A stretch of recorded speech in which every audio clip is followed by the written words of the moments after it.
Bienvenidos al podcast La Mesa de Jesús. Únete al Dr. Nick Venditti, cofundador de Inste Global, y a Elliot Reina, pastor de jóvenes en Mundo de Fe, mientras conocemos más a Jesús a través de la Biblia.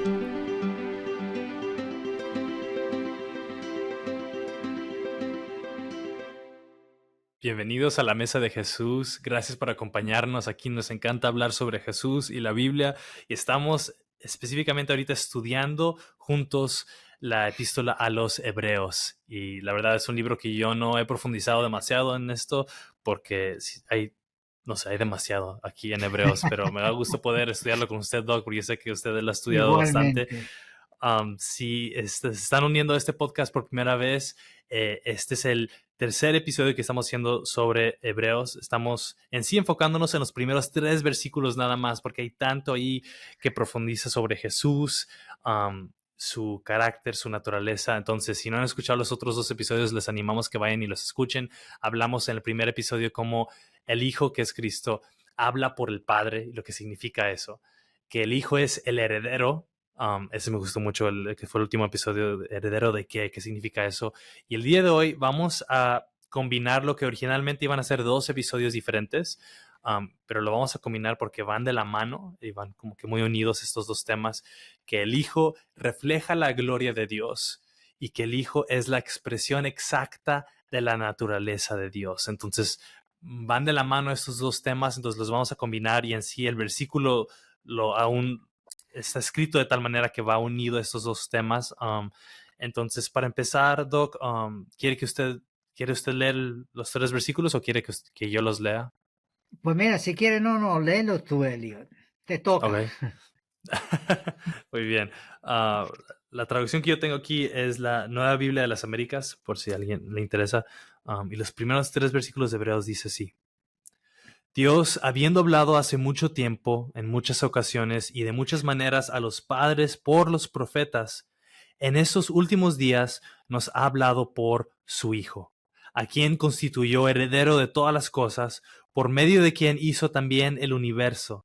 Él es el resplandor de su gloria y la expresión exacta de su naturaleza, y sostiene todas las cosas por la palabra de su poder. Después de llevar a cabo la purificación de los pecados, el Hijo se sentó a la diestra de la majestad en las alturas. Entonces ahí está, que es el resplandor de su gloria en versículo 3 y la expresión exacta de su naturaleza.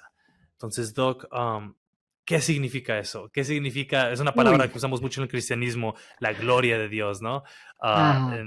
Pero a lo mejor creo que nos falta entendimiento de qué significa eso. ¿Qué significa para usted la gloria de Dios? Pues mira, haciendo un estudio sobre la gloria de Dios, no podemos mirar la gloria de Dios si no entendemos el Antiguo Testamento, ¿verdad? Para decirlo de una manera. Primeramente porque la gloria de Dios es la presencia de Dios misma, ¿verdad? Y lo que refleja, lo que enseña.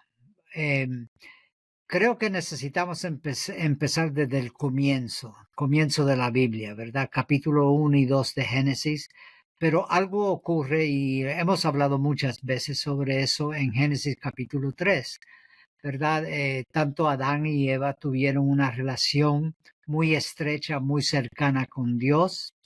Pero algo ocurre en Génesis capítulo 3 y sabemos que fue el pecado, que fue una ruptura entre Dios y el ser humano y toda la humanidad y aún la creación, porque la creación está sufriendo las causas de esa rebelión, ¿verdad? Y entonces, cuando hablamos de la gloria de Dios, estamos hablando de esa relación. Y vemos en el Antiguo Testamento, para decirlo de una manera, poquito a poquito, vamos a decir en Moisés, cuando Moisés habla y dice que quiere ver a Dios, quiere ver su gloria. Y entonces el autor bíblico, ¿verdad?, nos deja saber que si Moisés, aunque Dios le dice que si aún él le ve,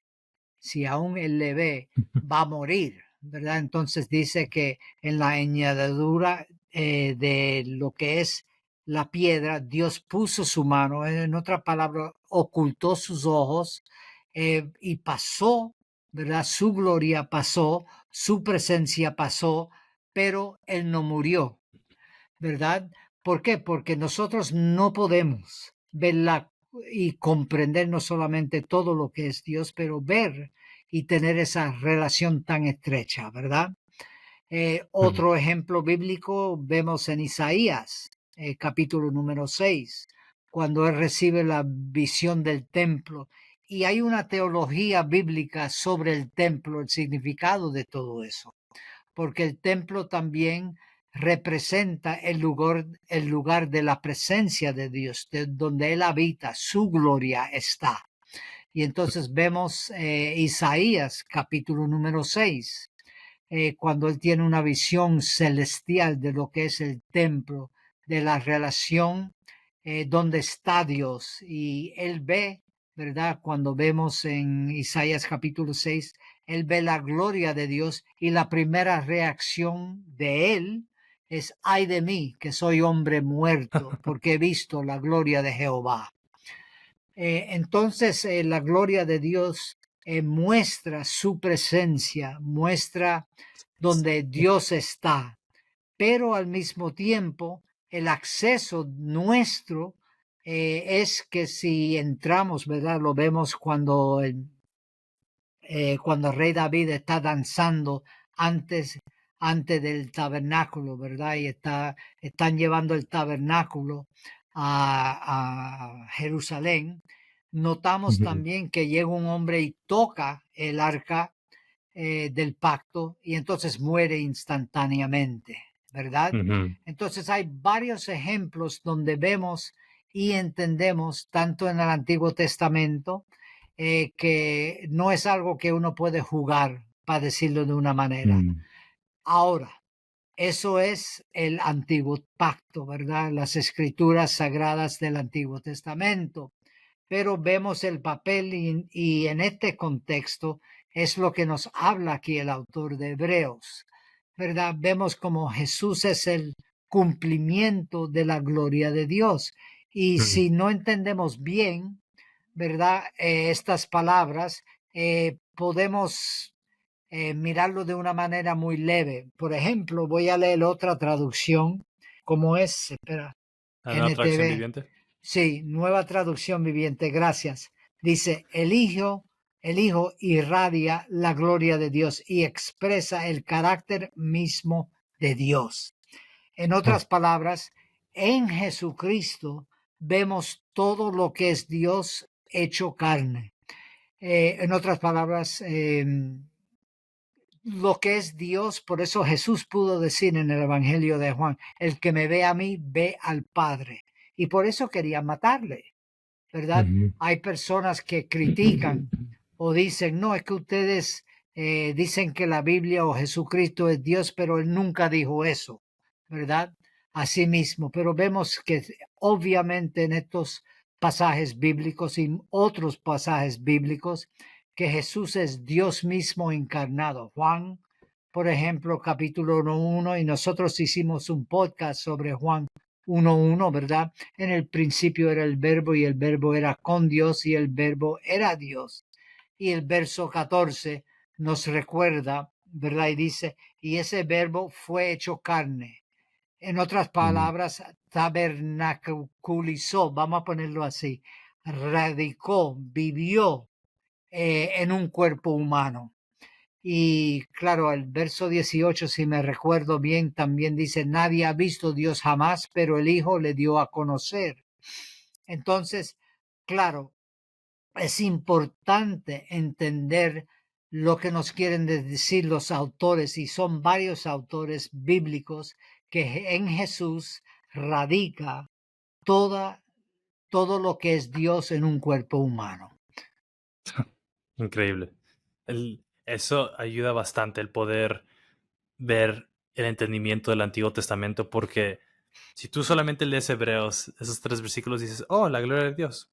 Qué bueno que Él es el resplandor de la gloria de Dios. Pero si tú has leído de Génesis hasta Hebreo, ya es un término, la gloria, que tiene mucho contenido, ya mucho entendimiento para que tú puedas llegar a decir, a ver, espera, cómo es que Jesús es el resplandor de la gloria de Dios, porque como tiene un peso estas palabras, como bien explicado que en Éxodo Moisés ni siquiera puede ver la gloria de Dios porque puede morir. Isaías dice, ay de mí, que yo soy un pecador y aquí está la gloria de Dios.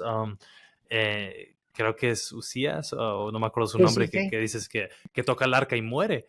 No porque Dios estaba enojado, sino porque no podía él estar tan cerca de la gloria de Dios.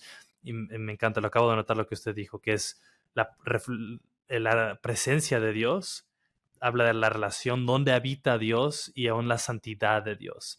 Exactamente. Entonces, eso ayuda bastante. Tengo uno más que está en Primera de Reyes, capítulo 8. Lo leo rápido. Primera de Reyes, capítulo 8, versículo 11. Bueno, desde el versículo 10. Estamos hablando del templo, ¿no? Que el templo Sí. ahí era también un reflejo de la gloria de Dios. Y dice, y sucedió que cuando los sacerdotes salieron del lugar santo, la nube llenó la casa del Señor. Así que los sacerdotes no pudieron quedarse a ministrar por causa de la nube, porque la gloria del Señor llenaba la casa del Señor. Entonces, aquí vemos que los sacerdotes, que eran los elegidos para poder acercarse a la presencia de Dios, los que podían entrar en el lugar santísimo, ni ellos podían quedarse para Ujú. ministrar, porque la nube, la gloria del Señor había llenado el templo. Y entonces yo creo que hay que entender la seriedad de Sí. lo que significaba la gloria de Dios, ¿no? De que no podíamos acercarnos, Moisés ni siquiera lo podía ver, ni siquiera los sacerdotes podían estar cerca y ministrar porque la gloria de Dios había llenado eso. Entonces cuando llega Juan y dice llega aquí el autor de Hebreos y dice que Jesús es el reflejo de la gloria de Dios, nosotros, si entendemos bien, deberíamos de reaccionar como, wow, Wow, no puedo exactamente. creer que un hombre pueda ser la gloria de Dios y que podamos tener relación con él. Um, entonces, ¿por qué viene ese cambio, Doc? Que usted dice que viene, Pues hay el antiguo pacto y el nuevo pacto, y que ahora Jesús sí, como dice, tabernaculó entre nosotros, como dice Juan sí. 1:14, y dice, si me has visto a mí, has visto al Padre. Um, ¿Cómo es que la gloria de Dios pueda habitar en medio de nosotros sin que muera alguien como Usías, o que podamos verlo como Moisés, o podamos ministrar como los sacerdotes? ¿Por qué ha venido ese cambio? Pues es un cambio, pero también es un cumplimiento, para decirlo, ¿verdad? Cumplimiento. Mencioné un poquito, ¿verdad? La desobediencia de Adán y Eva y la ruptura que hubo en la relación con Dios. Entonces, cuando miramos a través de la Biblia, esa ruptura, ¿verdad? O la manera de poder acercarse Dios al ser humano y viceversa, en el desierto era en el tabernáculo, ¿verdad? Pero después vemos que a través, cuando se edificó el templo, la presencia de Dios, como acabas de mencionar, ¿verdad? En cuanto el rey ora a Dios, ¿verdad? El rey Salomón ora a Dios. Y entonces la misma presencia de Dios baja y aún los sacerdotes, y sabemos que los levitas tenían acceso al templo, podían entrar, pero solamente el sumo sacerdote podía entrar al lugar santísimo, ¿verdad? Lo más profundo, y era una vez al año, ¿verdad?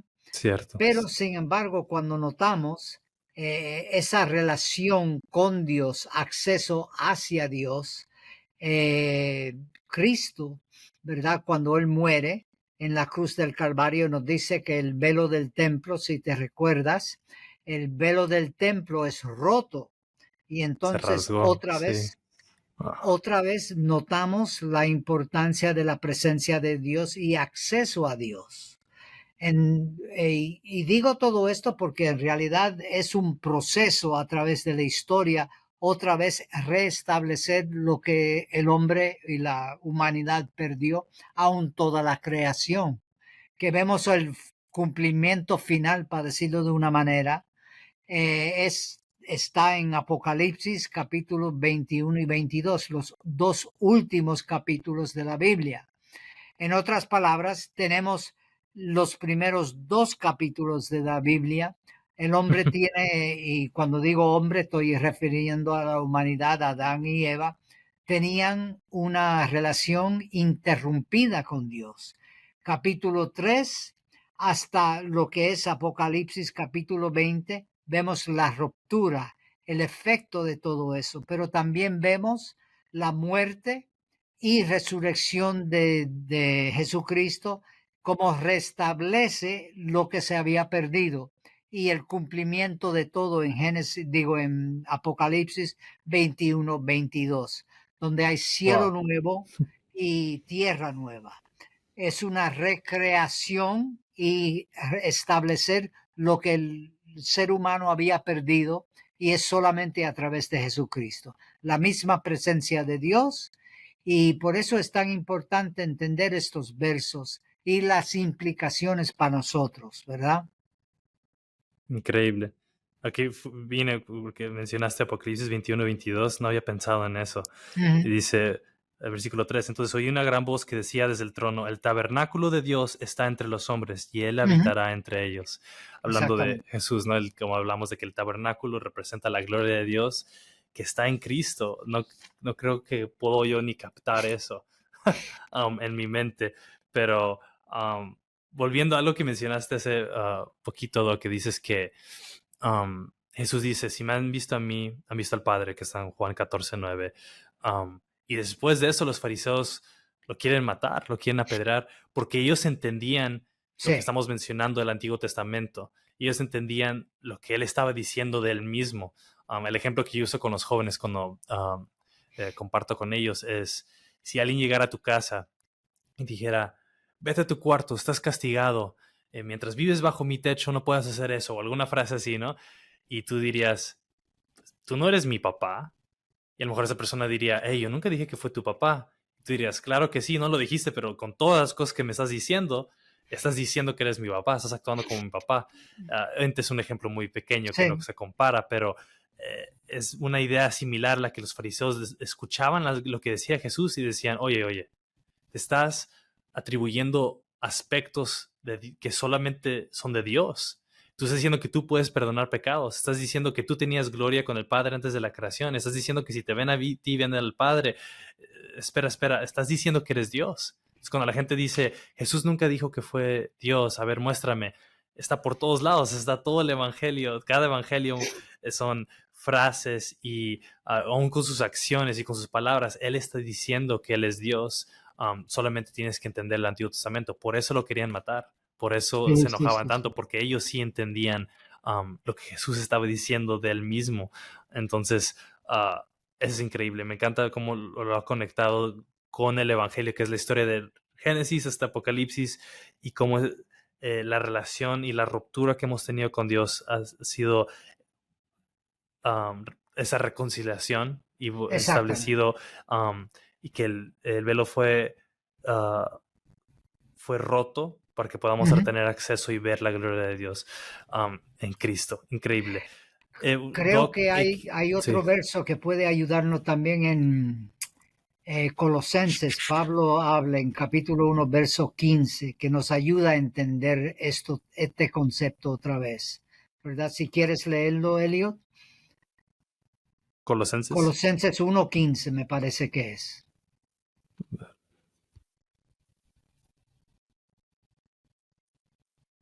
Él es la imagen del Dios invisible, el primogénito de toda creación. La imagen de Dios invisible.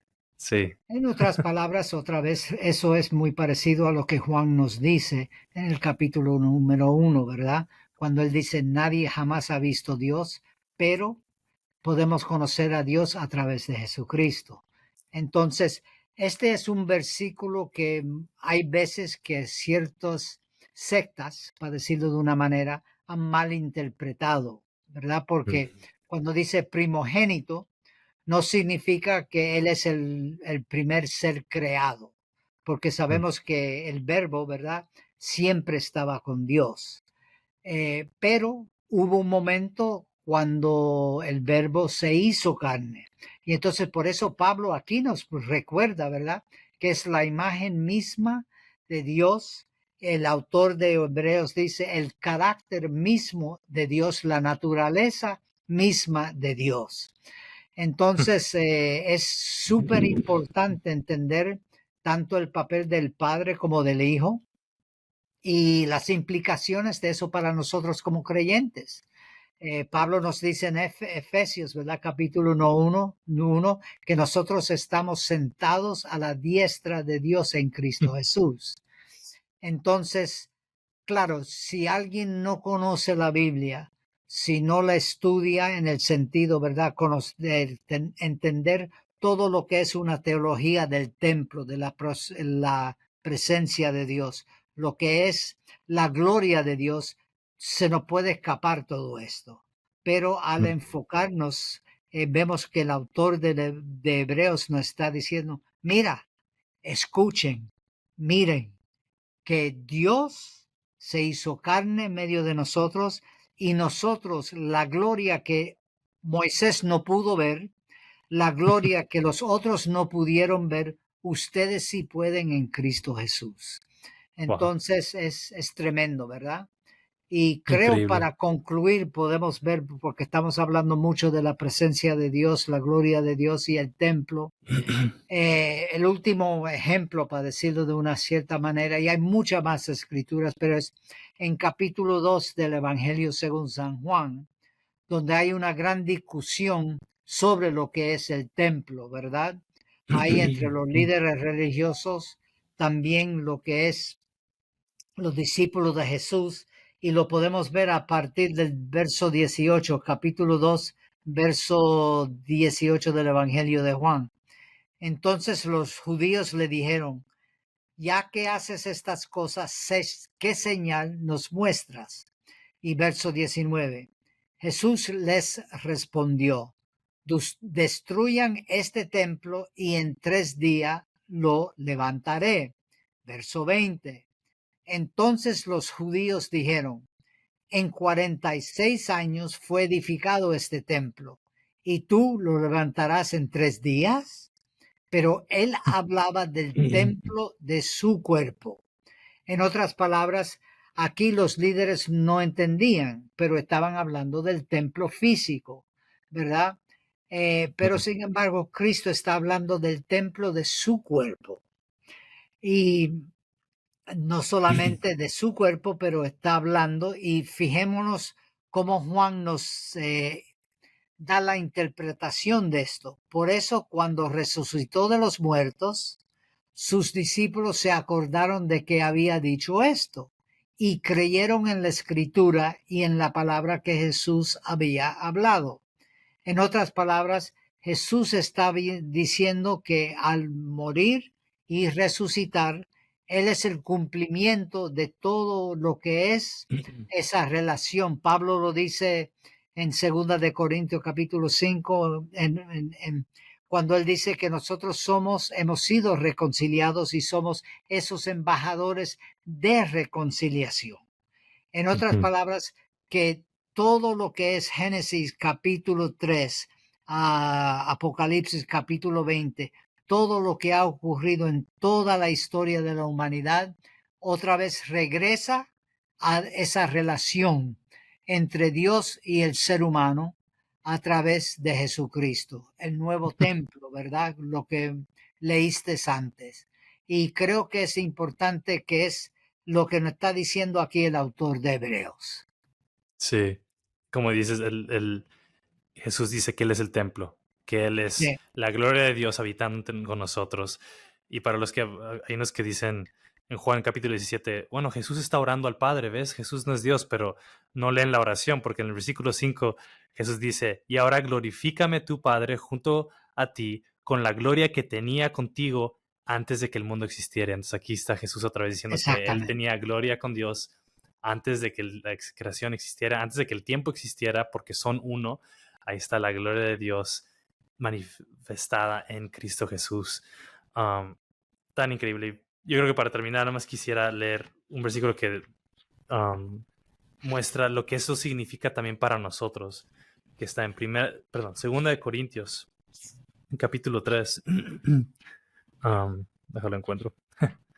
2 Corintios capítulo 3, versículo 18, que muestra lo que significa esta gloria de Dios que ahora podemos ver en Jesús. Dice, pero todos nosotros con el rostro descubierto, no como Moisés que lo tuvo cubierto, contemplando como en un espejo la gloria del Señor, estamos siendo transformados en la misma imagen de gloria en gloria, como por el Señor, el Espíritu. Estamos siendo transformados de gloria en gloria cuando contemplamos la gloria del Señor. ¿Y quién es la gloria del Señor? Manifiesta Jesús. Él refleja la gloria del Señor. Entonces, Muy por bien eso hacemos dicho, este hermanito. podcast, Sí. conociendo a Jesús a través de la Biblia, y así podemos ser transformados por Jesús en gloria. Uf, yo creo que ahora nos da Tenemos ganas de hasta bastante de ahí alabar. para pensar y aplicar a nuestras vidas, ¿verdad? Definitivamente. Espero que esto haya sido bendición para todos. Ha sido bendición para mí el poder ver esto y contemplar y ver que el propósito de mirar y conocer más a Jesús. Gracias, Doc. Muchísimas gracias por su Igualmente, corazón Elliot. y compartir esto. Si eso ha sido bendición para ustedes, por favor, compártanlo. Dejen ahí comentarios. Ahora puedes dejar comentarios en Spotify. Es Sí. algo nuevo que se puede hacer. Entonces también dejen comentarios en Spotify. Nos encantaría ver lo que ustedes están viendo, conociendo en la Biblia. Preguntas que tengan. También ahí ven nuestro correo para los que están viendo. Y por favor también si pueden dejar una reseña, eso ayuda, que esto pueda alcanzar a más personas y podamos seguir ayudando personas a conocer más a Jesús a través de la Biblia. Que Dios los bendiga. Nos vemos a la próxima. Bendiciones. Adiós.